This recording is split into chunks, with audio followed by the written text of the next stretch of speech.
Boa noite a todos, sejam muito bem-vindos a mais uma live, a mais um podcast do Direito da Saúde e Inclusão com o advogado Bruno Henrique. Eu agradeço a presença de todos, hoje é um dia muito especial, pois nós damos o pontapé inicial com a vinda de profissionais gabaritados, profissionais respeitados no mercado, para falarmos um pouco sobre o transtorno do espectro autista e, por que não, outras condições, outras neurodivergências que tantos diagnósticos vêm surgindo por aí. E no dia de hoje eu tenho muita satisfação em receber a analista do comportamento Maiara Freitas, a supervisora Denver Bruna Bezerril, e eu peço que vocês aproveitem, bebam sabedoria, bebam conhecimento delas duas, mandem as perguntas e vamos tentar bater um papo didático, de forma que todo mundo compreenda a nossa expectativa, né? Seja bem-vinda, Maiara. Obrigada, Bruno. Se apresentar ao público. Quem é Maiara Freitas? Eu sou Maiara, sou psicóloga, sou neuropsicóloga, analista do comportamento. Estou nessa área, né, de trabalhar com pessoas do espectro autista já há 4 anos. E atualmente eu atuo como supervisora da CVL, né, a nossa Viviane Lopes, que todo mundo conhece já aqui em Natal. Aproxime só um pouquinho o microfone, tá certo? Para ajustar. Para pegar melhor o áudio. Para pegar melhor o áudio. Bruna, seja bem-vinda. Obrigada. Quem é Bruna Bezerril? Sou psicóloga clínica infantil, também trabalho na área de autismo, né? Sou especialista em intervenção precoce para autismo e atualmente sou supervisora Denver também na clínica Viviane Lopes, fazendo parceria aqui, a dobradinha com Maiara. Então nós hoje temos um time da CVL aqui no Exatamente. podcast. Que bom. Fico feliz e pergunto, e vou começar então por Bruna, já que ela vem na intervenção precoce. O que é a intervenção precoce, Bruna? E qual a importância, sobretudo, quando se consegue se atingir um diagnóstico precoce? Porque nós sabemos que o diagnóstico hoje talvez seja a parte mais difícil, não só pelo processo do diagnóstico em si, pela falta até mesmo de profissionais, de médicos, de neuropediatras, né? Escassez de vaga nos planos de saúde. E isso eu não toco nem no assunto do SUS, né? Porque se a gente for falar de SUS aqui, é de chorar. Mas o que é a intervenção precoce e qual a importância dela no seu ponto de vista? Na área do autismo, né, a gente trabalha com a intervenção nos primeiros anos de vida. Então, entende-se que quanto antes a gente consegue detectar esses atrasos, mesmo antes de fechar um diagnóstico. Então, a parte do diagnóstico é um processo extremamente importante, mas ele não é o único processo e não é o primeiro, né? Então, muitas vezes a gente tem um atraso significativo, acende uma luz vermelha e a gente começa já na intervenção para tentar minimizar os efeitos que o autismo traz no desenvolvimento daquela criança. O diagnóstico, ele vem como, e aí do seu lado do direito, né, como algo legal para garantia, né, das terapias, das intervenções. Mas é muito importante que a gente entenda, quanto antes a gente começar a intervenção, melhor o prognóstico, melhor o desenvolvimento dessa criança, porque a gente vai pegar as janelas de oportunidade de aprendizado dessa criança, principalmente ali antes da primeira poda neural, que é extremamente importante isso. A gente vai trabalhar com essa criança para minimizar esses impactos. Então, a intervenção precoce, eu falo muito para as minhas famílias, para os pais que me acompanham no Instagram, tem a capacidade de mudar vidas de famílias, não só da criança. Porque a gente consegue mudar o prognóstico de uma criança, né? A gente consegue moldar muito melhor, trabalhar de forma que o cérebro ele vai estar mais flexível para receber as informações, os estímulos no dia a dia que a gente traz ali para aquela criança. Então, tem um grande potencial de mudar prognósticos. E aí, Maiara, e você? Que horas você entra nesse tratamento? Qual é a função, o papel da análise do comportamento aplicada nesse processo? A análise do comportamento aplicada, né, ela traz também a possibilidade de tratar as pessoas com desenvolvimento atípico desde pequenininhos, mas a gente sempre gosta de oportunizar que essa criança, né, ela tendo esse diagnóstico precoce, tendo esse acesso ao tratamento, ela passe pela intervenção precoce né, a empresa aqui onde a gente presta serviço, a gente também preconiza que a criança seja oportunizada nas duas perspectivas. Mas em alguns momentos, de fato, o encaminhamento médico, a tentativa da intervenção precoce, ela precisa ser direcionada por uma intervenção mais estruturada, né, com outra proposta para que a criança possa vir a desenvolver. Mas o meu nicho hoje, né, ele se aplica mais a crianças a partir de 4 a 5 anos de idade, e é onde vem a nossa dobradinha, né? A gente recebe as crianças vindas da intervenção precoce, no modelo naturalístico que elas recebem, e aí elas vêm muito preparadas, elas já vêm com um repertório bem bacana, para que a gente dê continuidade e comece a trabalhar algumas habilidades, né, mais avançadas de todas as áreas do conhecimento. A ABA é uma ciência, é algo que a gente pode aplicar em diversos contextos, em diversos ambientes, né? Inclusive com pessoas típicas. E a gente tem um mar de possibilidades quando esse indivíduo tem acesso à intervenção. E aí você falou um ponto interessante. Vocês, então, têm que estar afinados nesse processo de transição. Temos. Nós temos hoje dentro da clínica um cronograma onde a nossa supervisora interna geral da intervenção precoce, ela nos faz o planejamento de todas as crianças que a gente vai receber mensalmente, que estão finalizando, né, com a equipe de intervenção precoce, para que a gente possa avaliar e receber essa criança sem haver quebra na intervenção, assim como recebendo todas as informações de toda a intervenção que ela recebeu até o momento. Eu tenho crianças que elas passaram muito tempo na intervenção precoce, então elas receberam um diagnóstico ali por volta de 1 ano e meio, e elas estão vindo para a gente ali aos 4 anos, 5 anos, e a gente também tem aquelas que passaram pela intervenção precoce numa tentativa, mas a equipe percebeu a necessidade de encaminhar já para a equipe ABA e a gente recebe já ela de forma imediata. Então, existem as urgências, que a gente sempre prioriza, que são esses casos, e existem os encaminhamentos programados, que a gente faz, né, para que essa intervenção ela siga um fluxo terapêutico sem nenhuma quebra, sem nenhuma intercorrência. E eu sou um grande defensor da intervenção precoce, até porque meu filho é prova viva de tudo isso. Pedro foi diagnosticado aos 2 anos. Nós conseguimos dar início, eu acho que Pedro tinha 2 anos e 1 mês na intervenção. E eu tenho que dizer que o prognóstico de Pedro é maravilhoso. Pedro tem um desenvolvimento assim, fora da curva. Óbvio que ele não deixa de ser autista, até porque o autismo não é uma doença, você não se cura do autismo. O autismo é uma condição, você nasce com autismo. O autismo já está em você, ele apenas aflora no momento certo, né? E Bruno até falou, Pedro, ele é um autista, ele tem um autismo regressivo, né? Que chama, foi exatamente nessa poda neural, enfim. Então eu sou um grande defensor. E Bruna falou um ponto interessante, que é a questão da intervenção precoce para o autismo. Isso é previsto em lei, né? Está na Lei 12.764 de 2012, que institui a Política Nacional de Proteção à Pessoa com Autismo. E um dos direitos da pessoa com autismo é exatamente esse, é a intervenção precoce.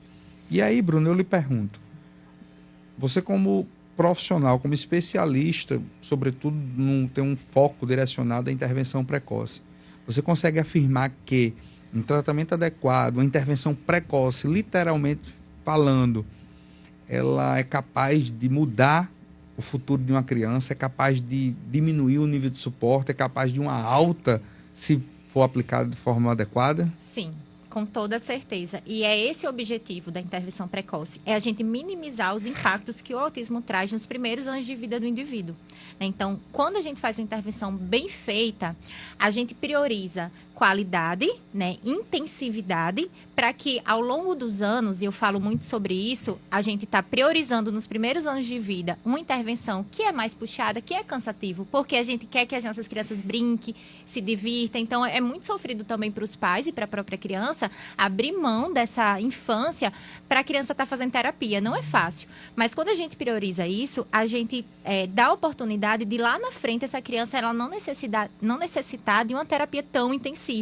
Então, tem muitos casos, e aí eu vou entrar num ponto que as pessoas perguntam muito, que é a alta, que você comentou.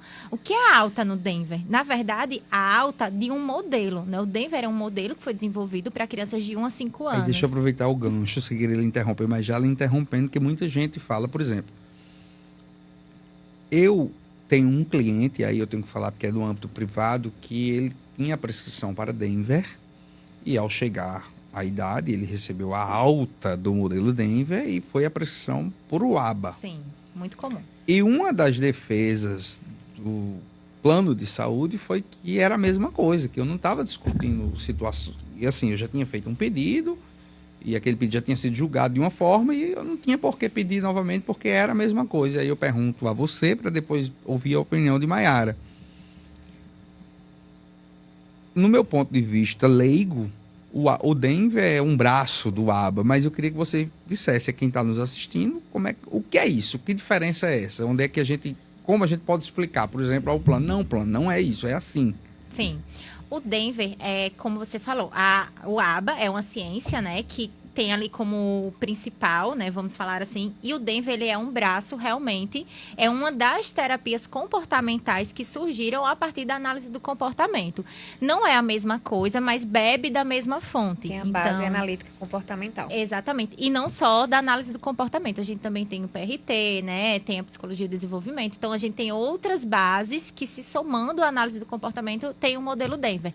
É semelhante, mas tem suas características próprias, porque é um modelo patenteado, registrado, então precisa cumprir critérios para você fazer aquela terapia daquela forma, para você ser fidedigno àquele modelo, né? Do ponto de vista legal, assim, eu não vejo tanta diferença, Bruna, quando eu pego, porque eu sou psicóloga e porque eu tenho conhecimento de ABA e de Denver. Eu não vejo tanta dificuldade em chegar para mim, por exemplo, um encaminhamento com ABA, porque às vezes o médico coloca generalizando, nem o médico sabe o que está pedindo, ele bota lá ABA/Denver e nem ele sabe exatamente o que quer. Mas quando chega para mim, eu consigo fazer esse filtro, eu consigo avaliar a criança e perceber se essa criança ela tem perfil para Denver. Exatamente, mas no caso você está fazendo a adequação. Isso, mas da prescrição. Mas e é isso, né? Vem para mim, eu consigo filtrar. Mas um plano de saúde precisa ser muito específico. Porque... Mas tem médico que diz, tá, o Denver chegou a hora de ir pro ABA. Sim, é isso, e muita gente fala, o médico passou pro ABA. E aí, Maiara, como é? Hoje, vamos lá. A gente estava conversando essa semana, né, enquanto equipe, sobre ainda a desinformação que a equipe médica ela tem. Não, a desinformação é geral. E causa muitos problemas. Os processos administrativos também, né, principalmente também jurídicos. Mais jurídico, né, os onde problemas. As pessoas elas não conseguem ter uma compreensão sobre isso, sobre essa necessidade. Tem um dado muito relevante de por que não dar continuidade ao Denver. Porque os estudos foram feitos com um grupo controle, né, com grupos controles, para ter uma certa idade. Então, a gente não tem comprovação de que uma criança de 7, 8 anos, ela poderia ter resultados no modelo Denver. Então, a gente precisa migrar para uma outra intervenção. Eu estou na CVL há muitos anos e quando eu cheguei lá, eu sempre gosto muito de falar isso, né, em eventos, palestras, enfim. Que eu estou lá desde que nós tínhamos apenas 5 crianças. Hoje nós temos, né, um quantitativo bem superior. E nesse processo, eu fui conhecendo praticamente todas as famílias, participando de todo o processo de expansão. E aí eu fui percebendo alguns processos como esse, que a gente traz agora, né, essa discussão, por exemplo, uma intervenção precoce, uma criança que tem a possibilidade de fazer essa intervenção precoce, e uma criança que chega na pré-adolescência, com 8, 10 anos, para fazer uma intervenção que a gente já chama de tardia, né? A perspectiva prognóstica, ela é muito diferente. Então, muitas vezes uma criança de 4, quase 5 anos com prescrição Denver, não tenho mais tempo para intervenção com ela. Eu preciso fazer com que ela venha para uma intervenção ABA. Mas aí a família vai ter que retornar no médico, né, pedir outro laudo. A gente sabe que não existe... Eu sou muito prático. Eu já recomendo, quando a família pede uma orientação, estou indo pro neuro amanhã. O que é que eu posso? Se eu puder me meter em alguma coisa, você pedir a ele que ele coloque ABA/Denver. Porque aí agrada gregos e troianos e a gente não tem esse problema. Né? E aí, muitas vezes, essa família também precisa retomar, né, no jurídico, por vias jurídicas, esse acesso, enfim. E ela perde muito tempo. E cada vez que ela perde tempo, né, a criança, o neurodesenvolvimento dessa criança também vai ficando retardado e os prejuízos vão ficando evidentes. Em algumas situações, esse processo de alta, né, ele também é muito polêmico. E ele é muito angustiante, muito, eu acho que conflitante para pais, para as famílias. Eu recebi já algumas famílias nessa minha trajetória na clínica, onde elas recebiam a alta da equipe, né, da intervenção precoce, mas elas faziam questão de fazer uma avaliação conosco, na equipe ABA, para ter certeza que aquela criança podia receber alta naquele momento. Muitas a gente afirmava, sim, ela pode receber alta, o diagnóstico, o prognóstico ele confere, está tudo certinho. Mas a gente não pode fechar definitivamente as portas para essa intervenção.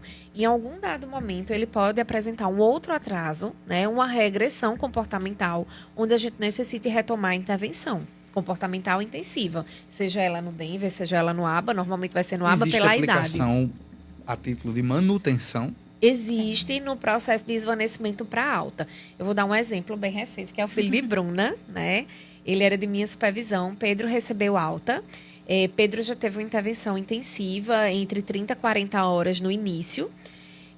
Já foi uma intervenção um pouco tardia, a gente já começou, né? Ele não começou na intervenção precoce, ele começou direto conosco, na aba. Fez aí 3 anos, né, Bruna, de intervenção. Para quem não está entendendo, porque nossa supervisora Denver também é mãe atípica e, coincidentemente, é mãe de Pedro. É porque o Pedro... Muitos Pedros. É muito Pedro, muito né? Pedro. Então... E eu era supervisora de Pedro, né, Isso. durante esse tempo. E agora a gente optou pela alta, ele foi fazendo redução de carga horária, até que agora nós optamos realmente pela alta. E aí a indicação dele, né, o encaminhamento dele é para fazer manutenção e também para ser inserido na psicologia cognitiva comportamental, que também é uma prática baseada em evidência para crianças com TEA. Então, o que é que eu quero dizer com tudo isso? Eu falei muitas coisas, né? Mas o que eu queria resumir tudo isso é que o profissional que mais está apto a opinar diante de dados, tá? Porque a gente, quando fala, a gente não fala de forma intuitiva. O analista do comportamento, o supervisor Denver, o analista do comportamento supervisor, o coordenador, né, que também fica ali muito presente com as famílias, ele não fala de forma intuitiva, ele fala de forma técnica, baseada em dados. A ABA, ela traz e preconiza muito as intervenções baseadas em dado.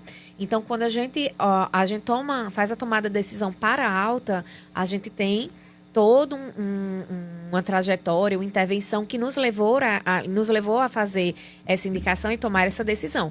Da mesma forma que, quando um supervisor Denver, ele faz a opção por encaminhar para o ABA, ou quando o ABA recebe, que eu também já passei por essa situação, é uma criança, eu olhar para ela e dizer, não, essa criança, ela precisa ser oportunizada na intervenção precoce no modelo Denver. Eu preciso encaminhar, eu preciso dizer isso para a família. A gente, né, necessitava de ter essa flexibilidade, mas processos jurídicos, administrativos, muitas vezes são barreiras que a gente encontra para poder fazer a melhor intervenção. Mas, de forma geral, eu costumo muito dizer isso aos pais, vamos aproveitar e começar com o que nós temos, né? As adaptações a gente vai fazendo gradualmente. Mas se nós pudermos dizer qual é o ideal aqui hoje, o ideal é que uma criança que receba diagnóstico precoce, ela tenha a oportunidade de ser encaminhada para a intervenção a qual ela melhor se adapta, ela mais tem perfil e a equipe terapêutica, ela percebe a maior necessidade. E agora vamos para um assunto que as famílias querem muito ouvir, eu tenho absoluta certeza, é um assunto tanto quanto polêmico, afinal de contas, existe muita divergência do ponto de vista jurídico, né? Mas o ponto de vista jurídico, nunca que ele pode se sobrepor ao que diz a intervenção, o que diz a ciência, né? Então, ter o direito é uma coisa, não ser daquele jeito é outra diferente. E aí eu lhe pergunto, Bruna, sobre a questão da intervenção precoce. Onde é o Denver? Qual o ambiente dessa ciência? Ideal, né? Qual o ideal? Onde é que esse programa deve ser aplicado? Muito boa pergunta. Eu acho que é uma dúvida muito recorrente, realmente. O Denver, né? O modelo Denver de intervenção precoce, ele preconiza o ambiente natural, tá? Mas nunca é uma regra. A gente precisa avaliar o perfil de cada criança. Mas é extremamente importante que a gente dê a oportunidade dessa criança sentir os estímulos, viver, aprender nos ambientes mais variados. Então, é na casa, é na escola, é no parque, é onde essa criança ela está se relacionando. Por quê? Porque a intervenção precoce baseada no modelo naturalista, ela é uma intervenção que preconiza, que visa o desenvolvimento como ele acontece. Mas tem aí também as suas ressalvas. Vão existir crianças que naquele momento que a gente começou, a criança ela não consegue se concentrar, não consegue ter atenção, não consegue desenvolver minimamente o que a gente precisa. Então, a gente estrutura um pouco melhor o ambiente, nesse sentido de... eu gosto muito da estratégia de clínica e casa. Então, para mim, o melhor dos cenários, para uma criança que tem mais dificuldade de iniciar nesse processo de terapia, porque uma criança que está iniciando, os atrasos são bem maiores, né? Ela está ali pegando Mas ritmo. isso aí você responde de acordo com o nível de suporte. Pelo que eu estou entendendo, seria, no caso do nível de suporte mais acentuado? Isso, exatamente. Se essa criança ela tem mais dificuldades, a gente vai precisar estruturar um pouco melhor. Então, alguns dias no ambiente mais estruturado clínico, outros dias no ambiente de casa. Mas eu, particularmente, eu gosto de explorar todos os ambientes. Então, onde a criança ela está se relacionando com o outro, é lá que a gente vai estar. Então, nos ambientes onde ela se relaciona, em casa, na escola, no parque, na clínica também. A clínica não é descartada, né? Muito pelo contrário, tem uma estrutura que Mas a clínica, no caso, entraria como... faria parte, e não seria exclusiva, né? Não, jamais. A clínica é um dos ambientes. Então, é isso que eu quero trazer. São todos os ambientes que fazem parte. Tem crianças que vai precisar mais desse ambiente, tem criança que não. Tem criança que vai se beneficiar muito mais de uma... Eu tenho uma criança, eu acho lindo. Eu olho assim para ele, meu Deus do céu, é uma pupila assim que, né, foi desenvolvendo. Ele estava com muitos atrasos e pouquíssimos avanços em 6 meses de terapia, poucos.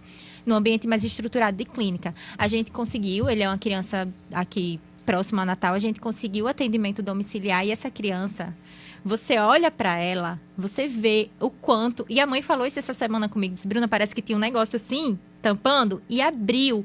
Porque essa criança ele começou a explorar a própria casa que ele não explorava, ele não brincava. Os brinquedos ficavam lá no chão, a criança não brincava. Ele não explorava o próprio quarto, ele não explorava o quintal, ele não saía. Então, hoje a gente consegue fazer toda uma atividade que ele explora todos os ambientes de casa, ele explora tudo que tem que explorar na parte externa. Então, é uma criança que conseguiu abrir a visão para todas as áreas. A intervenção precoce, ela trabalha todas as áreas de desenvolvimento. Então, a gente vai trabalhar a área motora, a gente vai trabalhar a área cognitiva, a gente vai trabalhar as questões sensoriais, que é tão legal de se trabalhar quando você mora em casa, você tem mais oportunidade de estimular essa parte sensorial. Então, a intervenção precoce, ela deve estar em todos os ambientes onde a criança convive. E o ABA, Mayara, caminha no mesmo sentido? Olha aí, a batata quente. Do mesmo jeito. O ideal é que a gente também possa ter, né, o melhor dos mundos seria essa flexibilidade, onde a gente pudesse encontrar o encaminhamento para fazer a aplicabilidade no melhor contexto. Eu vou ter crianças que vão necessitar, crianças, adolescentes, de um ambiente extremamente controlado, normalmente de forma inicial, e aí a gente entra com um ponto assim primordial na análise do comportamento, a generalização dos repertórios. E o acesso ao ambiente natural, escola, casa, vão trazer os mesmos benefícios que Bruna citou, porque a gente também atua em todas as áreas do desenvolvimento.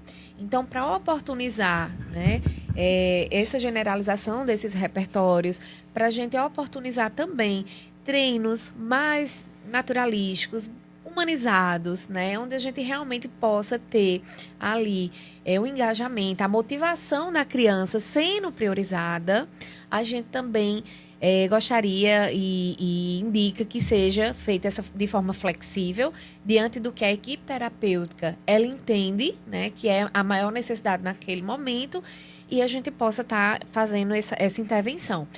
Da mesma forma que Bruna citou, a gente pode estar modificando esse planejamento. Então, a gente pode iniciar somente em clínica, num ambiente totalmente estruturado. A gente pode expandir para casa, para a escola.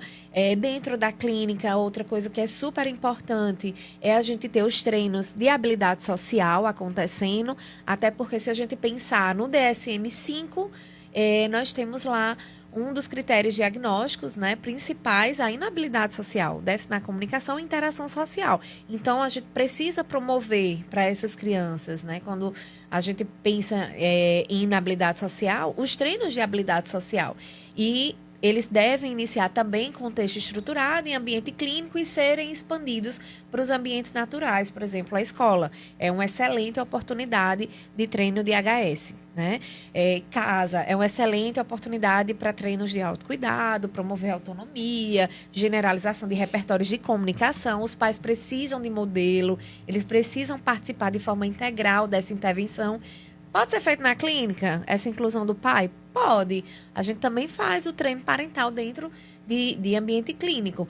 Mas, lógico que se a gente oportunizar isso num ambiente como a casa daquele indivíduo, daquela família, vai ser muito mais rico. E aí eu pergunto, e aí essa pergunta vai para as duas, né? No seguinte sentido, é possível afirmar que um plano terapêutico aplicado da forma que essa criança precisa, ou seja, ter um Denver em casa, na escola, na clínica, ter um Denver na clínica, em casa, ter um ABA, é possível afirmar que a chance de um prognóstico melhor, de uma diminuição do nível de suporte, Não é só, possível? Total. Não só da diminuição de nível de suporte, assim como o tempo de tratamento, que é uma coisa que as pessoas hoje elas não se atentam. Às vezes as crianças elas Era estão... exatamente isso que eu queria perguntar, que eu faço muito a pergunta inversa. E o contrário também é verdadeiro, sem, né, Bruna, sem aplicação de um plano terapêutico adequado. O nível aumentar, O a nível de alta suporte, demora mais. ele pode aumentar, ele pode estagnar, né? A gente pode demorar muito mais tempo, né? O triplo, o dobro do tempo. De habilidade. Para aquisição da habilidade e, consequentemente, para o processo de alta, né? Eu vou usar novamente Pedro como exemplo. Nós começamos, né, com a intervenção super intensiva em todos os contextos, em casa, clínica e escola. Pedro tinha acesso aos 3 ambientes. Além disso, também fazia terapias. Nós fomos reduzindo o plano terapêutico dele, que era abrangente, trabalhando várias áreas do desenvolvimento, se tornou focal agora no finalzinho, trabalhando somente algumas habilidades de linguagem final que nós queríamos refinar. E agora estamos em processo de alta, né? Então, assim, é um prognóstico que até algumas literaturas citam um tempo mediano de 3 anos para iniciar, 2 a 3 anos para iniciar essa redução de carga horária e a gente promover o que a gente tanto espera, que é a independência, a autonomia, a qualidade de vida, a inclusão desse indivíduo na sociedade. Sim. E o trabalho, quando ele acontece no ambiente onde o comportamento acontece, porque você simular algumas situações no ambiente clínico, claro, é válido, é rico, mas não se compara a esse comportamento acontecer de forma natural no ambiente natural. Então, isso potencializa muito mais o aprendizado. Isso faz com que a criança tenha capacidade de aprendizado e generalização muito maior. Né? Então, tem casos de crianças em festinha de aniversário não consegue ouvir, bater o parabéns. E aí meu filho até um dia desse, ele não é muito chegado, não. Pois é, isso é muito treino e veja, claro, vai suprir, vai ter algum resultado isso fazendo todos os dias lá na clínica, ele lá na salinha com a AT? Vai, mas o tempo que isso vai levar, comparado a se a gente fizer um plano individualizado, pensando na perspectiva do trabalho naquele comportamento-alvo, se acontecer de forma nos ambientes que acontece, então eu tenho uma profissional que vai trabalhar quando ele for a um aniversário, a gente vai começar em casa, vai começar com bolinho. Eu vou dar um exemplo. Uma criança que tem intervenção na escola, ela está na educação infantil. Quantas oportunidades no decorrer do ano ela não vai ter de participar de uma festinha de aniversário? Exatamente. Quase toda semana tem um. Que aguenta do presente. Pois é. Então, assim, as oportunidades... acabando um e vai chegando, próxima semana tem outra. Hein? Elas são muitas, né? As possibilidades ali da gente estar expondo ele a contingência que ele precisa para que ele aprenda. E aí... Só uma pontuação em relação a isso. A pergunta que você fez, o contrário. Aí você imagina uma criança que tem muita dificuldade com essa habilidade social e questões sensoriais, porque está envolvido os 2 processos. Ela tem muita dificuldade e ela não tem um profissional ali para auxiliar, para ensinar, para corrigir, para trabalhar esse manejo com ela. O tempo, a forma como ela vai ser colocada à exposição em um comportamento que é aversivo para ela.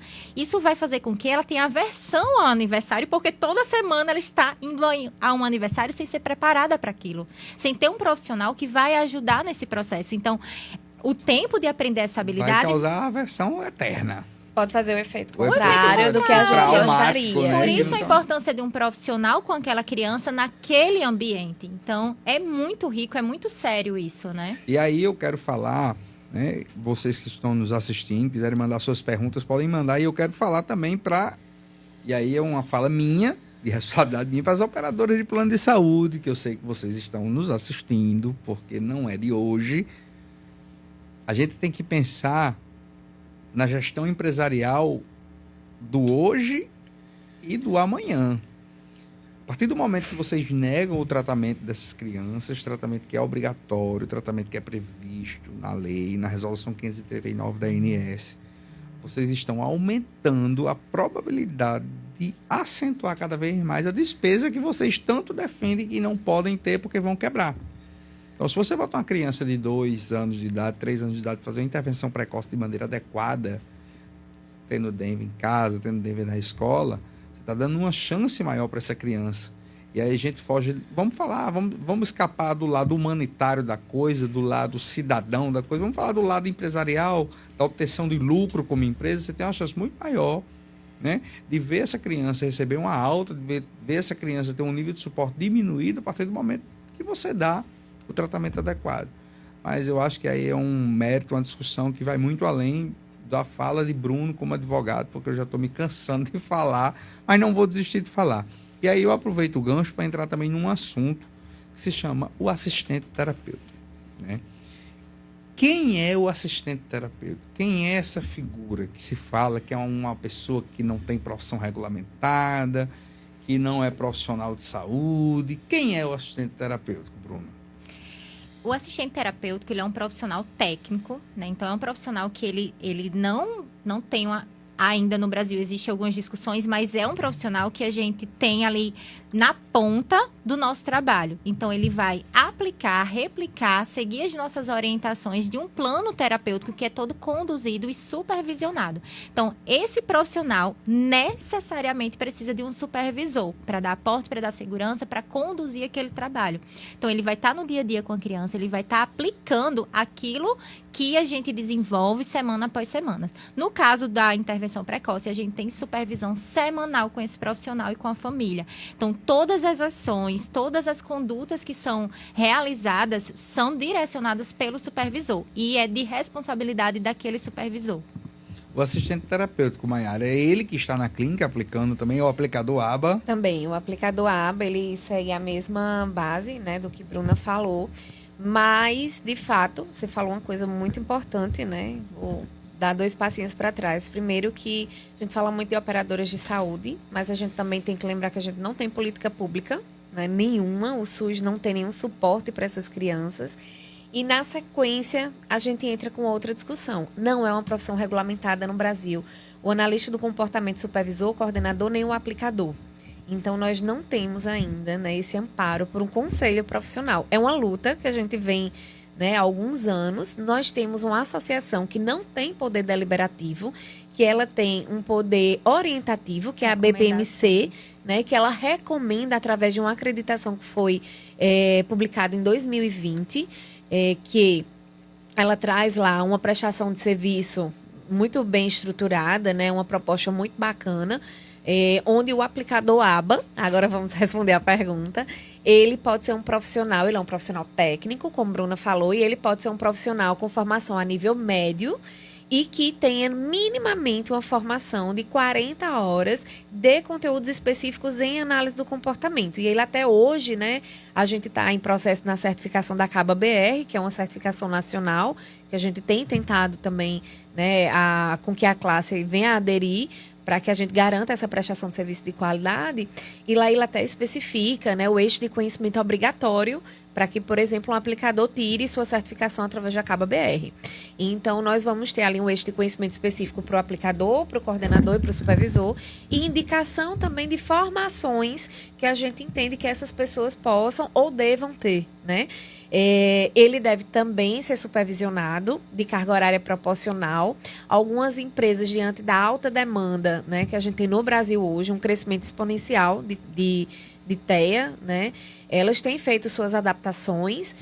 E aí eu vou lhe interromper. Com as supervisões semanais. Foi exatamente esse grande boom, né, E aí vamos falar de estatística, né? O Centro de Diagnóstico dos Estados Unidos, porque muita gente teve um número agora que ele falou de 36. 1 para 36. 1 para 36. 1 para 36. Em 2020. Mas em A 2020, gente tá em porque a 2023. amostra são 3 anos antes. Isso. E eu queria dizer a vocês o seguinte. Em 1985, a gente tinha 1 a cada 2.500. Então, o número, para mim, mais chocante não é 1 para 36. É a diferença em a gente estar falando 95, 2005, que eu sou desse, viu? Matemática tem que ser no dedo. 95, 2005, 15, 38 anos. Nós saímos de 1 a cada 2.500 para 1 a cada 36. E isso levou...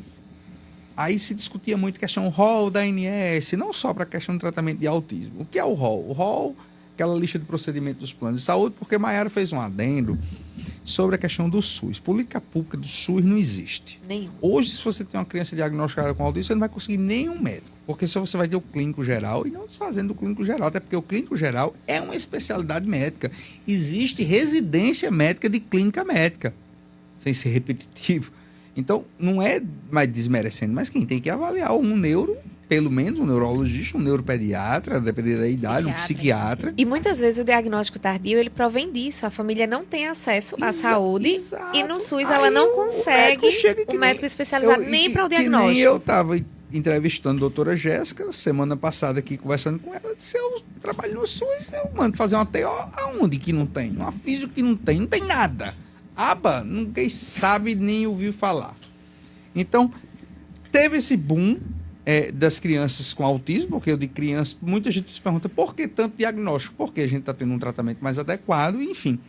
Começou-se uma preocupação. O rol, tudo é exemplificativo. Vamos para o julgamento no STJ. Definiu-se que lá era taxativo. Só que já vem da preocupação com o autismo, vindo, minha gente, que as famílias dos autistas eram capazes de promover uma guerra, a Terceira Guerra Mundial, teve essa preocupação.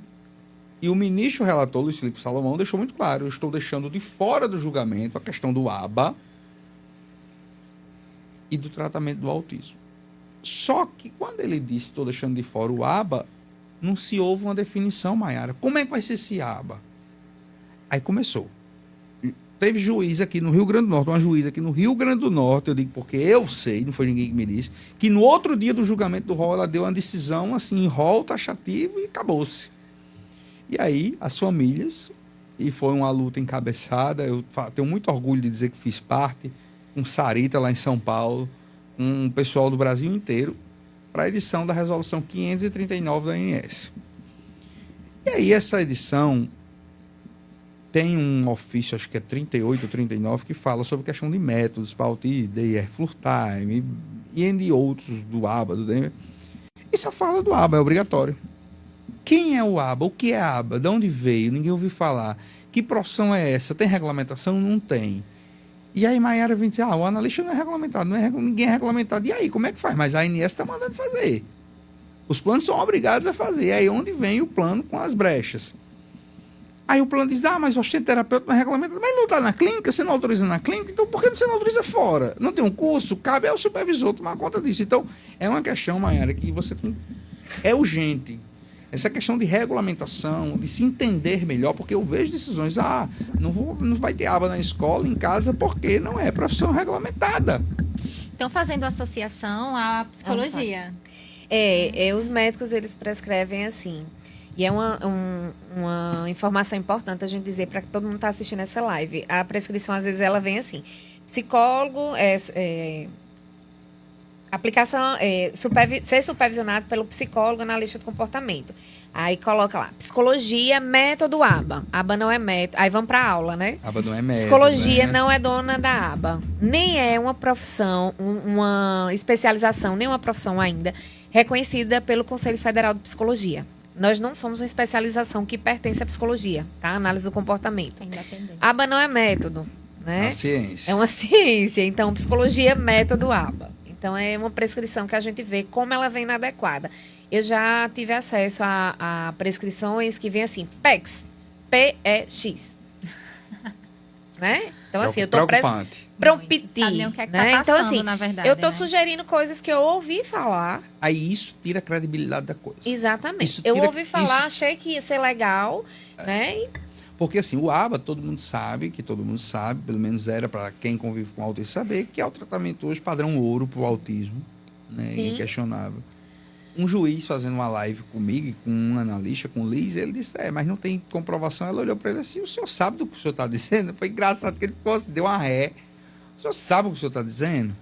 Né? Porque você está dizendo que não é padrão ouro. Ela se sentiu. Ela foi frontalmente atingida é uma como prática baseada em evidência. A gente tem um como manual profissional, hoje. entendeu? A gente tem um manual e ele não hoje. contava com a astúcia Nós dela. temos um manual traduzido. Se você Exato. botar no Google, você E acha. você- Práticas baseadas em evidência para pessoas com E autismo. Está lá. E assim, eu acho, não, eu tenho absoluta certeza. Quem me conhece sabe que eu vivo o autismo de todas as maneiras. Mayara, Bruna, todas as terças-feiras, todas as semanas da minha vida, eu estou dentro do Tribunal de Justiça do Rio Grande do Norte em julgamento. Hoje eu já fui lá. Toda terça-feira, todo mundo sabe que eu estou lá, o que eu defendo. E eu digo hoje com muita convicção.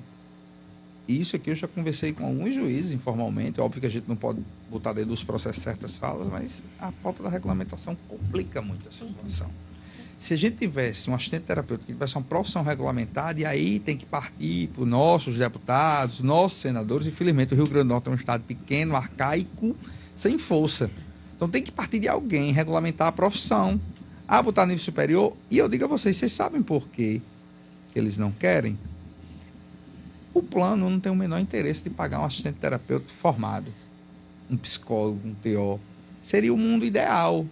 Eu já fiz a sugestão, pronto, vamos fazer o seguinte, já que não tem, porque não é regulamentado, coloca um psicólogo para fazer, um TO para ser o assistente terapêutico, porque a hora vai subir o preço. Então o plano não faz o menor sentido. Aí é contraditório em todos os termos, bota para aplicar na clínica e não bota fora. Mas aí, Mayara, é como você disse, a gente precisa regulamentar do início ao fim. Incluindo, né, a nossa classe E profissional. você falou um ponto interessante. A Paraíba estão fazendo um trabalho lá para desmerecer a questão do analista do comportamento. Lá está pior do que aqui. Aqui não, que aqui ainda não se discute muito quem é esse analista. Se tendencia muito que seja um psicólogo.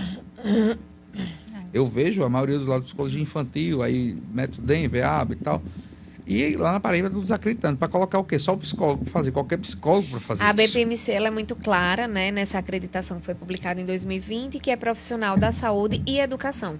Já trabalhei com analista do comportamento pedagogo, tenho grandes amigas hoje próximas, são excelentes profissionais. Trabalhei com analistas de comportamento fonoaudiólogas, são excelentes profissionais. Tivemos recentemente um curso promovido aqui por um analista de comportamento fisioterapeuta, excelente, né? Então, assim, vários profissionais. Lá em Mossoró tem uma supervisora dele que eu gosto muito dela, que é minha amiga Grace. Grace é fono. Entendeu? Pois é, e então assim, vários profissionais de equipe de saúde e educação multidisciplinar que a gente tem acesso, né? Eles desenvolvem e são Referências. grandes analistas do comportamento e se tornam referência. Não é uma prática exclusiva da psicologia, nem é uma especialização reconhecida pelo CFP. A gente precisa desmistificar muito isso. Algumas mães, às vezes, vêm conversar comigo, questionar isso E sobre essa alguém questão da do equipe. mestrado, do doutorado, do Sobre a que questão da exige- equipe, né? E eu sempre esclareço isso. A questão do mestrado e do doutorado, ele traz a mesma perspectiva. É uma indicação da BPMC de que uma pessoa que ela tem, né, formações como mestrado e doutorado, ela vai estar mais apta, ela tem, né, uma trajetória acadêmica ali mais consistente e ampla para estar à frente a uma equipe onde ela vai estar responsável por alguns casos clínicos e alguns profissionais supervisionando e direcionando. Mas na prestação de serviço, a gente sabe que a docência ela é muito diferente, né? Então, a gente tem dentro dos mestrados, dos programas de mestrado e doutorado, uma distância imensa entre a docência e a prestação de serviço, né? E os mestrados que são oferecidos no Brasil, sua grande maioria, eles não são profissionais. Eles são mestrados na área docente, para preparar você para a área docente, né? E a gente, quando trabalha com a aba, a gente precisa muito pensar que nós estaremos na prestação de serviço. Então, o que é muito comum, tenho um mestrado e um doutorado, atendo alguns critérios, me preparei também nessa perspectiva, Mas eu tive que fazer toda uma formação, seguir toda uma trajetória de cursos, né, que eu fui me especializando, me capacitando. Pessoas com doutorado, com mestrado hoje fazendo especialização em análise do comportamento para que possa realmente ter a sua formação de forma consolidada. Porque a gente sabe que os programas de mestrado, Que aí, no eles são caso, o mestrado e o insuficientes. doutorado Brasil, termina né? só servindo como tabela, né? Só para Pra compor meter tabela. currículo. Isso. Né, eu vejo Que é que... muito cultural no Brasil, né? Muito voltado aqui no pra Rio Grande do estrutura. Norte, né, para você fazer aqui um mestrado e você direcionar ele para a área de análise do comportamento é muito difícil. Inclusive, os mestrados que mais oportunizam isso não são de psicologia, eles são da área de educação. A gente tem alguns mestrados aqui na nossa Universidade Federal que eles oportunizam melhor do que o mestrado na área de psicologia. Então, a gente tem que ter muito esse equilíbrio, né, esse bom senso na hora de falar e de atingir esse critério. Acho importante e considero essa indicação, né, da associação, aderir a ela, mas eu acredito que não é somente isso que forma um analista do comportamento. As horas supervisionadas que a gente precisa também, né, atender para a nossa formação e para a nossa prática continuada. Até hoje, por exemplo, apesar de já ter 4 anos de experiência, ter uma formação já bem avançada, mas eu continuo tendo supervisão com uma pessoa mais experiente na área e que sempre está ali também me dando suporte técnico. Ela também é indispensável, né? E a BPMC e a CABA-BR agora, que está propondo essa certificação nacional, ela traz isso de forma muito clara, inclusive estabelecendo carga horária de supervisão. Ao vivo. Ela está ali ao vivo. De supervisão continuada para o supervisor e para o analista coordenador, enfim, quem quer que seja. Mas eu defendo muito, muito os meus colegas, né, que estão na prestação de serviço comigo, que são da área da educação e que são da área, né, de fonoaudiologia, de fisioterapia, porque eu entendo eles tão capazes quanto eu para estar supervisionando, para estar frente às equipes. E aí, Bruno, eu lhe pergunto, porque ninguém que é submetido ou tem a prescrição, seja ela médica ou até mesmo da própria analista, da supervisora, para fazer um tratamento, ele tem que ter algum nível de suporte, seja mínimo, leve, como queiram chamar, né?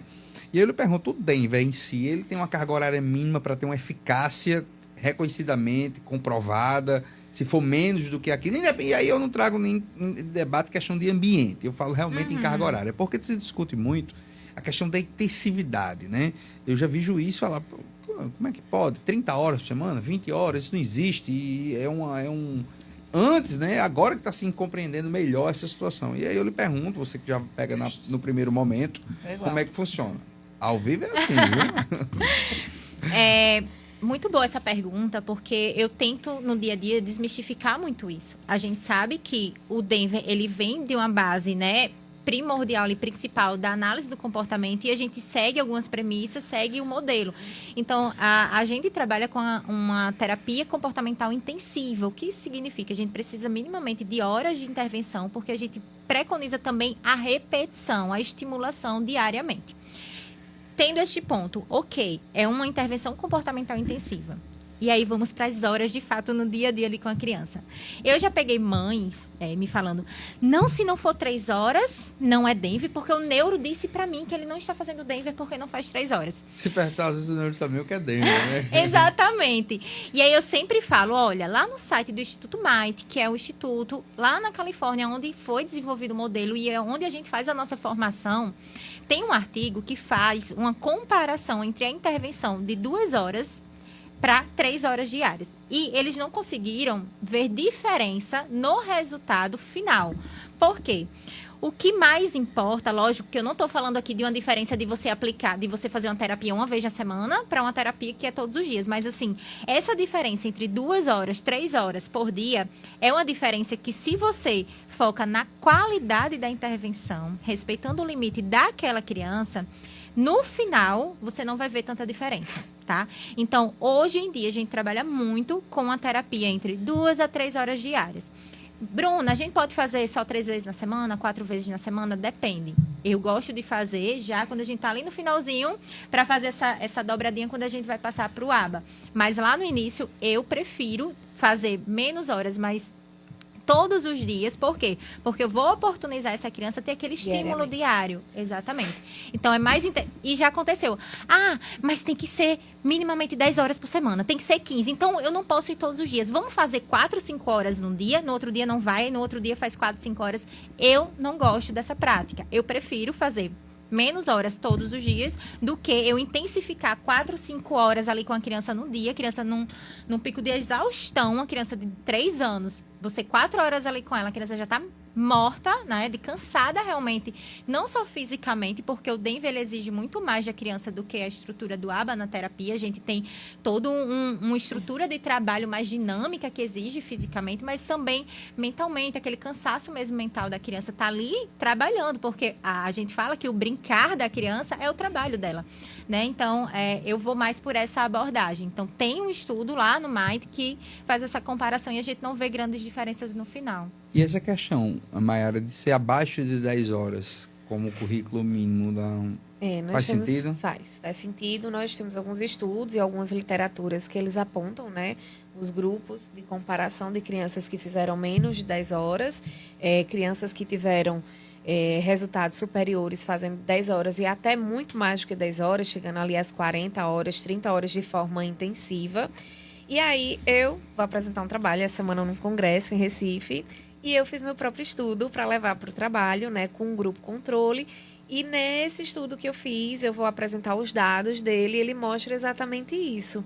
Que as crianças que não tiveram assiduidade ou que tiveram a carga horária inferior, né, elas não tiveram resultado efetivo, assim como as outras crianças que estavam na intervenção de forma consistente durante 6 meses. Isso foi um grupo mas deixa eu aproveitar para fazer uma pergunta, por quê? Porque tem muita gente que está nos assistindo que recebe um BPC por mês, um salário mínimo, não recebe nada, é uma ajuda da família, que não pode ir para a clínica todo dia. Todos os dias. Essa carga horária, por mais que seja mínima, ela pode ser pelo menos todo dia ou tem que ser fatiada? Não, ela... Todo dia que eu digo assim, já que você não pode vir todo dia, vamos fazer essas 10 em 2 vezes por semana? Essas 10 horas, essas 15 horas, é uma possibilidade? É uma possibilidade. A gente vai de acordo com o plano terapêutico. O ABA é individualizado. A primeira coisa que a gente tem que pensar é isso. Então, eu tenho crianças que elas funcionam melhor em dias alternados do que todos os dias. E eu já tenho aquela criança que ela tem um alto rendimento, digamos assim, terapêutico menor. Então, é melhor que a gente fragmente todos os dias, né, menos horas, para que ela tenha um rendimento melhor, como a Bruna bem citou. Mas eu tenho crianças que, se a gente alternar, ela tem um alto rendimento fazendo 4 horas sequenciadas.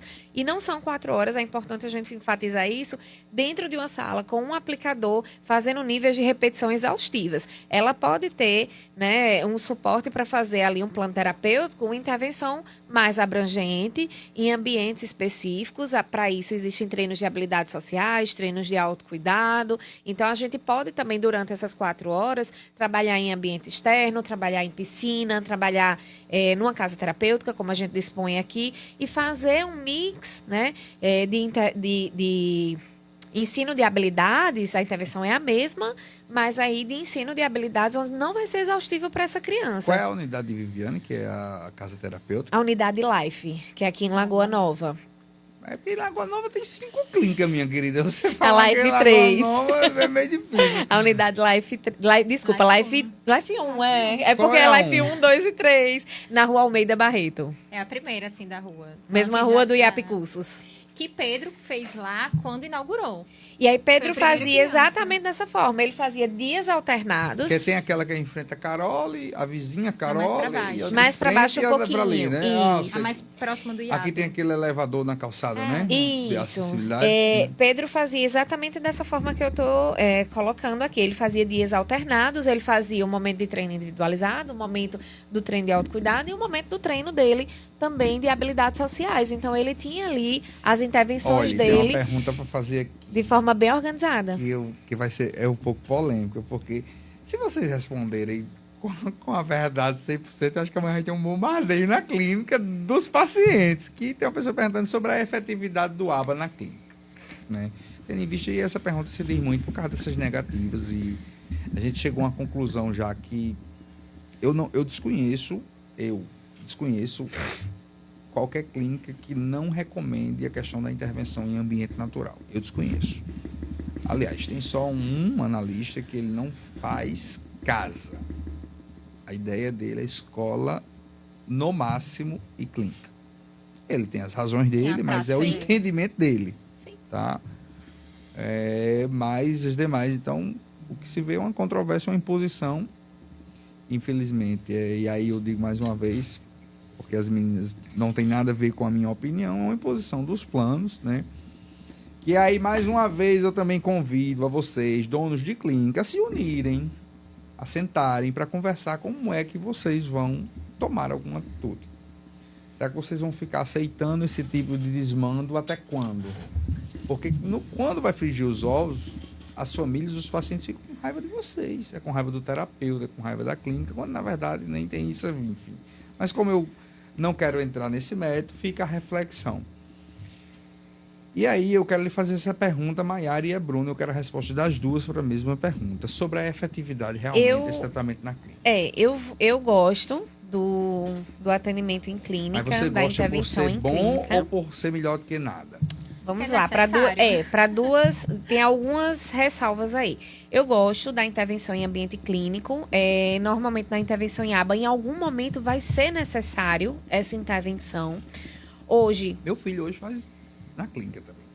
E Hoje. olha que ele tem decisão judicial já sem... para ir para casa, mas pra ir é o pra casa, momento mas pra onde dele ele quiser. é fazer em Mas clínica, ele precisa. né? Então assim, Eu acho que é essa liberdade. eu gosto da intervenção em clínica, ela favorece muito. Muitas vezes a necessidade é muito grande de um ambiente controlado.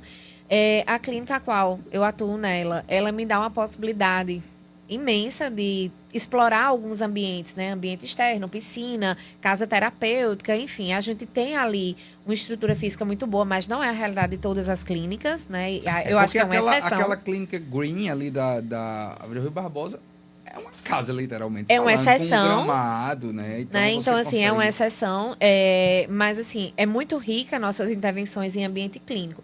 Mas, claro que em alguns dados momentos a gente sente a necessidade e a gente sente a ausência de alguns pacientes de realmente terem também a expansão para o ambiente Vamos escolar, passar um pano quente. Podia ser melhor, né? escolar e domiciliar. Poderia ser melhor, poderia ser mais flexível para o terapeuta estar direcionando. Mas hoje a gente tem feito assim o nosso possível para tentar prestar o melhor serviço no ambiente clínico. E você, Bruno, o que é que fala? Eu concordo muito com o que Maiara trouxe. Eu acho que é necessário em muitos momentos. Até na intervenção precoce, a gente precisa também desse ambiente mais estruturado. É como eu falei lá no início, a gente precisa de todos os ambientes. Eu acho que poderia ser mais flexível as tomadas de decisões, mas aí são outras discussões que não competem a mim, né? Mas dentro do que a gente tem de possibilidade de trabalho, a gente tem muito ambiente a ser explorado. Isso é um ponto muito positivo. Não é uma clínica como um prédio empresarial, que é só as salas ali. Então, a gente tem muito ambiente externo. A gente tem piscina, a gente tem gramado, a gente tem horta. Na Green, a gente tem como se tem um ambiente assim que tem animais para as crianças. Um zoológico, Então a gente tem parquinho, a gente tem muita coisa E a questão que a gente das consegue... cabines que falam, que chamam das baias. Né? As estações. Elas foram planejadas para tentar deixar o paciente, né, um pouco mais concentrado, mas ela não descaracteriza o atendimento individualizado, porque o atendimento individualizado ele é caracterizado principalmente pelo planejamento, a avaliação e o planejamento individualizado e a aplicação de 1 para 1. Então, isso é que vai, de fato, caracterizar o ambiente, a intervenção individualizada. O ambiente, na maioria das clínicas, o que é que a gente vê hoje a nível Brasil? Uma sala ampla e algumas mesas, né, espalhadas na sala. Mas, Maiara, o que acaba tirando será que isso muito... não é um fator dificultador, tendo em vista que a terapia para o autismo, o tratamento para o autismo é uma terapia espelho, quando você vai tão somente replicar de crianças atípicas? Sim, a gente tem alguns... nem tudo vai ser ponto positivo, né? O que eu coloco aqui, esse modelo estações, ele acaba preservando um pouco mais a individualidade do paciente naquele espaço do que uma sala ampla como essa, sem nenhum tipo de divisão, para que o atendimento seja feito, né, de forma mais ali focada 1 para 1. Mas tem algumas crianças que não se adaptam e por isso a gente também tem que preconizar ter salas individualizadas nesses ambientes. Outras crianças já se favorecem muito do ambiente partilhado das estações, porque elas conseguem fazer treinos de habilidade social, né, em alguns momentos. Ali elas fazem os seus intervalos, porque não são 2 horas incessantes, né, de treino. Calma, que a gente também precisa ter ali, né, um equilíbrio dentro tudo disso. É treino, né? O momento do lanche, O momento de ir ao lanche é banheiro, treino, tudo a ida ao banheiro, possibilidade. tudo é possibilidade de aprendizagem. Tudo é oportunidade de aprendizagem. Então, algumas crianças se beneficiam desse ambiente. Agora, o cuidado técnico, a responsabilidade técnica tem que estar. Essa criança, ela está se beneficiando ou ela não tem perfil para estar aqui ainda, ela necessita de um ambiente totalmente controlado. Feito, a gente tem falado tanto do ambiente controlado, né? Então, a gente tem que ter muito a disponibilidade dessa estrutura. E a gente tem que ter muito também esse olhar técnico para direcionar ela para o melhor ambiente dentro da intervenção, porque o ponto também pode ser o efeito contrário, né? A gente pode ter efeitos negativos. Mas para que ninguém fique com raiva, o ideal seria realmente direcionar para todos os ambientes. Todos os ambientes. A gente traz isso em literatura, que a Mas aba é não- aplicada em todos os ambientes. Não todo momento, nem toda criança, Isso, né? mas É assim, individual. o que eu coloco muito é Isso a é o que eu digo, levando em flexibilidade. conta, você tem o direito de fazer. Isso, Sim. você tem a Você flexibilidade. Quer, o meu tem o direito de fazer. Ninguém questiona. Ele pode fazer em qualquer canto que ele quiser. Ele quiser fazer em cima de um morro. O dele prevê isso, porque eu fiz questão Mas de nesse fazer momento ele está isso. precisando fazer em clínica, né? Eu até perguntei, Flávio, ele está aqui por trás das câmeras. Eu disse, Flávio, ele está na clínica hoje, mas por quê? Porque ele não vai... Não, porque ele, no momento estabelecido, ele pede, né, Flávio? Ele fala assim, eu quero ir para Casulo. Que é a Casulo, né? Ele pede para ir para Casulo. Então, E que assim, bom que é um ambiente reforçador para ele, então, né? assim, para ele ter sido ótimo. Agora, eu sou um defensor do direito do terapeuta dizer para onde o seu filho Perfeito. precisa ir. Eu já e as tive- meninas também. Eu já tive essa oportunidade, né, há alguns anos atrás, da gente fazer esse direcionamento. Nós avaliávamos o paciente e nós direcionávamos. E, lógico, que era muito bom, né, a gente ter essa autonomia, ter essa flexibilidade. Nunca as salas de clínica ficaram vazias, né, elas sempre tiveram cheias diante da necessidade. Pedro são a prova disso. Mas a flexibilidade, né, por exemplo, assim como a carga horária prescrita, ela deveria vir de uma equipe terapêutica que passa ali 10, 15, 12 horas avaliando uma criança minimamente falando.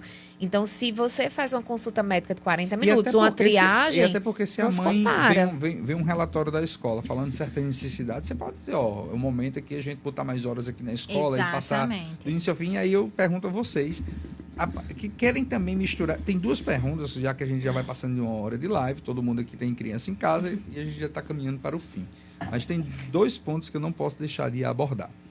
O primeiro é a figura do assistente terapeuta, do aplicador ABA com o auxiliar escolar especializado, o AEE. E a outra é a questão do treino parental. Sim, Esse treino é para a família substituir o AT em casa? não. Complementar. Pois Ele é complementar, Isso é uma ele defesa infusiva que é feita pelos planos, que a família que tem que... Então, aí eu pergunto exatamente o que você disse. Você não está querendo dizer que seria um complemento? Porque quando fala a família tem que ter um treino para atuar, eu sei que quando está na hora da família, vai num shopping jantar, o menino entra numa crise, se desregula, a família saber como agir, mas A gente não tá entrar com na função do comportamento- assistente terapêutico, Isso. né? Nós estamos com um comportamento interferente, que ele está numa taxa muito alta. Se generalizando para todos os ambientes, é importante os pais saberem e participarem da gestão desse comportamento. Nós estamos querendo ampliar e generalizar as habilidades de mando da criança. É importante os pais serem orientados, fazerem o treino parental e participarem do processo. Mas, muitas vezes o pai, ele altera o ambiente para a criança, primeiro ponto. Segundo, muitas famílias não têm condição emocional de gerir uma intervenção de forma integral. E terceiro, muitas famílias, Eu a acho gente que só mora o no Brasil, emocional- nós vivemos no Brasil e é importante a gente lembrar que as famílias nem sempre elas têm condições instrucionais de leitura, né, fluente, escrita, compreensão de decodificação que está ali tecnicamente prescrito para o seu filho por uma equipe ABA. Nós temos que ser tecnológicos na análise do comportamento, mas eu tenho pais que não sabem ler, que eu me comunico com eles por áudio, mas que eles estão ali todos os dias, vindo do interior para fazer o tratamento do seu filho. Então, a gente tem que respeitar também os limites dessas famílias e não São colocar... limitações culturais, né? Não transferir- adianta, exatamente. Não A adianta gente não forçar pode a barra, transferir né? para essa família a responsabilidade integral, mas que a família precisa ser participativa no processo, a escola deve ser participativa também no processo, isso é indiscutível, né? A gente precisa dessa participação. E, Bruna, responda você sobre a questão da terapeuta do auxiliar escolar especializado. Você que pega aí mais a intervenção precoce, mais obrigatoriamente escola, né? Obrigatoriamente não, mas mais direcionado, né? Sim. Pela a idade, né? Sim. É um trabalho extremamente importante. A gente sabe que tem um foco muito direcionado. Aí tem aquela questão, é saúde, é educação, é educação, é saúde. A gente trabalha ali a condição de saúde da criança em um ambiente escolar. Isso é diferente, né? Então, a gente tem que ter essa perspectiva de entender que cada um tem a sua função ali dentro. Então, são coisas diferentes, são trabalhos diferentes, né? E trazendo um pouquinho para essa questão dos pais, da família, no SDM, a gente não consegue fazer uma separação entre intervenções que não estejam acoplados ali juntos, muito interligados, o trabalho da família, da escola e dos terapeutas. Não existe, a gente bate até na tecla, não existe Denver sem a participação da família. Porque quando o modelo ele foi desenvolvido lá nos Estados Unidos, e lá é uma cultura diferente da nossa, foi muito desenvolvido e aplicável no ambiente familiar também. Então, por isso que hoje, quando a gente faz uma supervisão, quando a gente faz um treinamento, os pais são muito participativos na intervenção precoce. É importante que os pais saibam o que é que a gente está aplicando, para eles minimamente tentarem colocar em prática também aquilo. Então, quando eles participam da supervisão e vão ouvindo as nossas orientações, como que é um plano terapêutico, como que a gente faz, dá mais estrutura, conhecimento para eles tentarem ali começar a aplicar. O fato tem toda uma questão emocional envolvida. E isso a gente não pode descartar. E eu bato muito nessa tecla. Eu sempre falei que com o Pedro, falava isso muito pra Maiara. Eu dizia, Maiara, toma que é teu. Porque eu sou mãe.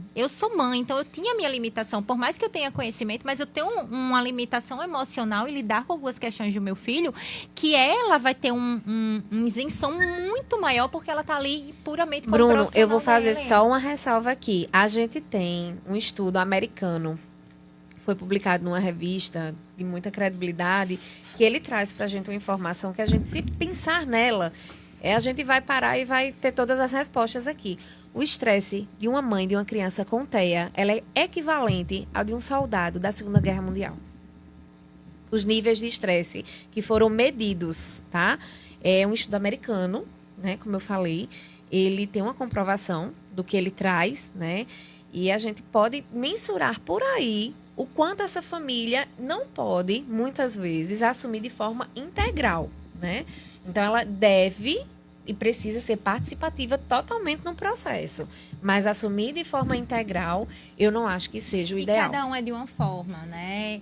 Tem mães, tem pais que vão conseguir ser mais participativo, mais ativo de uma forma mais prática, com o plano terapêutico. Outros vai estar mais voltados para o cuidado, para gerenciar aquela família. Então, cada um contribui a sua forma e a sua condição. Porque quando você tem um filho, e quando esse filho, em seguida... Primeiro que a maternidade já, né, tira a gente do chão.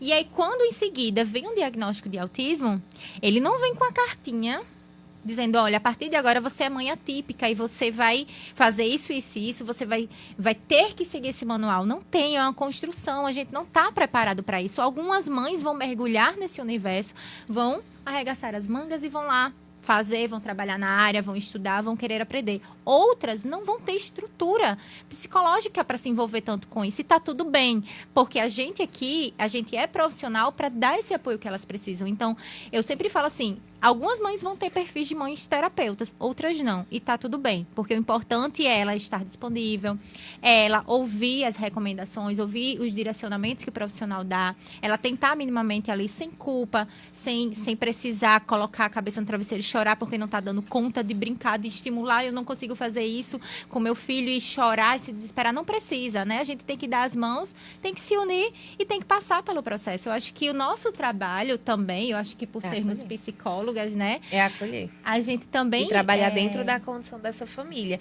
Porque elas já trazem a culpa do diagnóstico. Elas já trazem o luto do diagnóstico. Então, eu acho que a família também precisa ser cuidada. Também precisa ser respeitada. E, principalmente, os limites, né?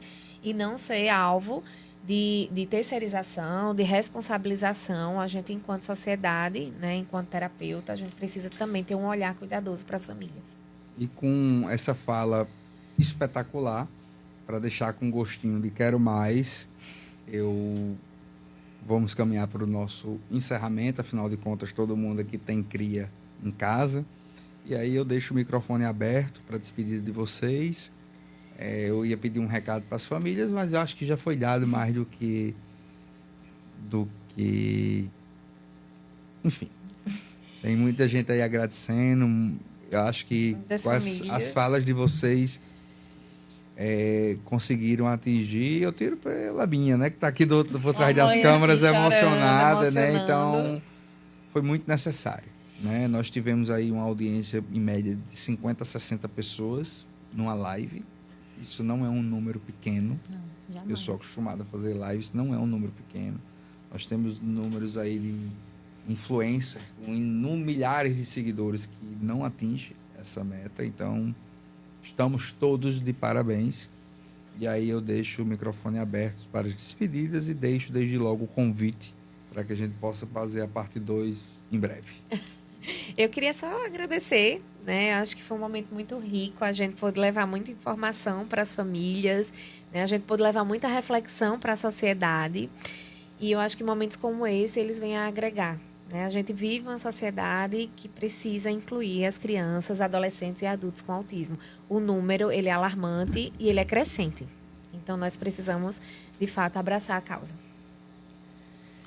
Eu também quero agradecer a oportunidade. Para mim, é sempre um privilégio muito grande estar nesse espaço, assim, que possibilita estar com as pessoas, trocar, passar informação. Então, eu sempre falo, se eu conseguir atingir uma mãe, eu estou feliz, né? Porque eu estou cumprindo com o meu objetivo, com o meu propósito. E, como a Mayara falou, né? A gente poder trazer conhecimento e muito mais que isso, né? Acolher mesmo, levar uma mensagem de conforto, entender que cada um faz o seu melhor nas condições que tem, né? Então, não se comparar, se eu puder deixar uma mensagem também para as mães, é não se comparar com outras realidades, com outras situações. Cada um vive a sua realidade e é muito único, né? Em O seu relação a processo. isso, exatamente. Respeite o seu processo, respeite o seu tempo, o momento que você está passando com o seu filho e principalmente não desista nunca, porque sempre após uma tempestade vai vir um dia mais com sol, né? Vai vir uma frutos serão flechinha, colhidos, né? exatamente, um raiar do sol. Então, sempre vai ter esperança. E aqui eu deixo o meu agradecimento a todos. Eu agradeço a Mayara e a Bruna por terem aceito o convite. Eu subscrevo tudo que foi dito por vocês. Foi assim, eu vou até pedir a Flávia para fazer uns cortes específicos sobre essas falas. Eu entendo que hoje nós temos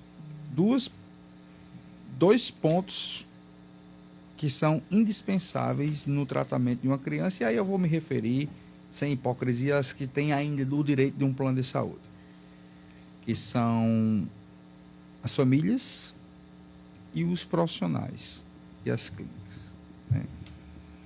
E aí, como vocês trabalham com Viviane, eu vou falar de Viviane.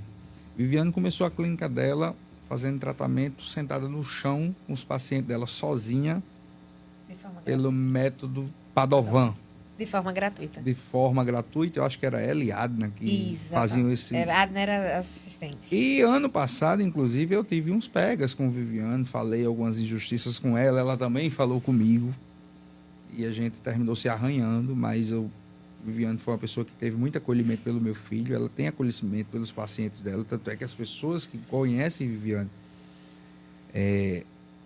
chamam ela de Vivi. E quando a gente entra nesse mundo, por vezes, é por isso que eu conclamei as clínicas que se unissem, porque vocês estão levando a culpa de muita coisa, às vezes sem ter, que só vocês hoje podem fazer toda a diferença no tratamento dessas crianças. Por quê? Se você hoje colocar, e eu não estou instigando a nenhum tipo de greve, de nada, mas tem que fazer uma manifestação. Ninguém aguenta receber 59,50 por hora de tratamento. Ninguém aguenta tendo que pagar imposto, contador, advogado, aluguel, água, luz e telefone. Ninguém aguenta. E só vocês podem fazer a diferença junto aos planos de saúde. Porque sem vocês, eles não sobrevivem e eles são obrigados a custear tratamento. Então, eu agradeço a vocês, agradeço a todos, a luta continua. E agora, eu quero fazer um agradecimento especial e pessoal a Dr. Aldo de Medeiros Lima Filho. Dr. Aldo Medeiros ele é o presidente da seccional da Ordem dos Advogados do Brasil do Rio Grande do Norte. Dr. Aldo, além de presidente, eu tenho nele na figura de um pai, porque em momentos muito difíceis, enfim, me engasguei aqui pela situação. Em momentos difíceis, ele esteve sempre presente. E hoje eu tive a grata satisfação de ser nomeado por ele presidente da Comissão Especial em Defesa dos Direitos da Pessoa com Autismo da OAB-RN. Eu que era presidente da Comissão da Infância e da Juventude, mas nós tivemos esse novo desafio. A comissão foi aprovada na OAB semana passada e hoje eu fui nomeado presidente, já sou membro do Conselho Federal. E eu agradeço de todo o meu coração, como pessoa, como pai, como advogado, a importância dessa comissão. Porque o reconhecimento da nossa luta, né, da luta do autismo, ele precisa vir em todas as esferas. Então, pessoal, boa noite, muito obrigado e até a próxima, se Deus quiser. Segunda-feira a gente se vê, pois desistir não é uma opção. Tchau!